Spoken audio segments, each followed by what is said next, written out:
Então, pessoal, como sempre eu vou dar aquele tempo para você tentar resolver, né? Se você não conseguiu ou teve alguma dúvida, eu tô aqui para esclarecer essa questão. Então, a questão ela pede qual é a isomeria que tem aqui.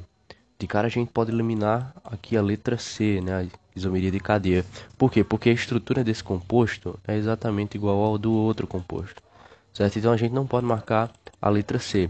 Por quê? Porque a gente, para ter isomeria de cadeia, teria que ter, por exemplo, uma ramificação em outro lugar, por exemplo, sei lá, uma ramificação aqui. Enfim, não tem isso aqui.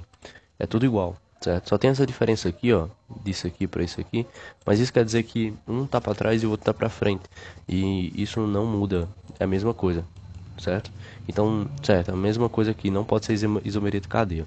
Isomeria de função. Isomeria de função também não é. Por quê? Porque isomeria de função você teria que ter as funções mudando de lugar. Por exemplo, nós temos esse composto aqui, né? E você tem um ácido carboxílico, né? E um álcool. O que é que acontece? Para ter isomeria de função, esse composto ele teria que ter, por exemplo, o ácido carboxílico exatamente aqui ou em outro lugar, certo? Ou o álcool em outro lugar, certo? Então, não acontece isso.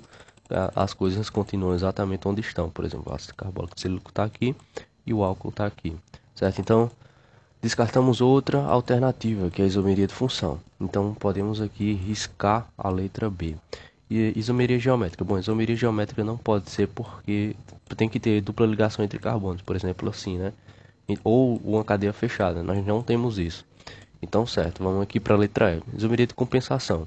Isomeria de compensação ou metameria não pode ser, porque metameria ou isomeria de compensação, você tem que ter a mudança do heteroátomo. Então, aqui, por exemplo, o oxigênio, o heteroátomo, né, ele está aqui e ele passou para cá. Então, aqui seria uma metameria ou isomeria de compensação. Não acontece isso, né? A gente não tem heteroátomo aqui, é a cadeia normal. Então, não é a letra E. Então, por eliminação, a gente fica já com a letra A. Mas por que a letra A?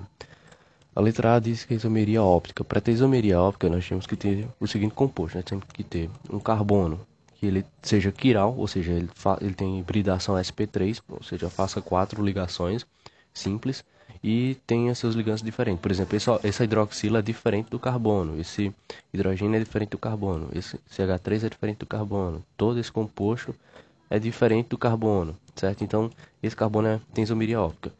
E se a gente for dar uma olhada, nós vamos ver que aqui tem locais que não podem ter, isomeria óptica. Por exemplo, aqui tem um C, né? C, aí tem 3 hidrogênios aqui, né? Aí a gente colocaria os hidrogênios e tudo mais. Só que você vê que os ligantes são iguais, ó, hidrogênio, hidrogênio, hidrogênio, certo? Então não pode ser, aqui não tem isomeria óptica. Então vamos dar uma olhada nesse outro aqui. Se a gente for dar uma olhada nessa parte daqui, nós vamos ver que tem isomeria óptica. Por quê? Porque você tem esse composto aqui, ó, CH3, né? Diferente do carbono. Nós temos o álcool, que também é diferente do carbono. E temos todo esse composto aqui, que também é diferente do carbono. Então aqui tem isomeria óptica, certo? Então nós podemos já marcar aqui a letra A.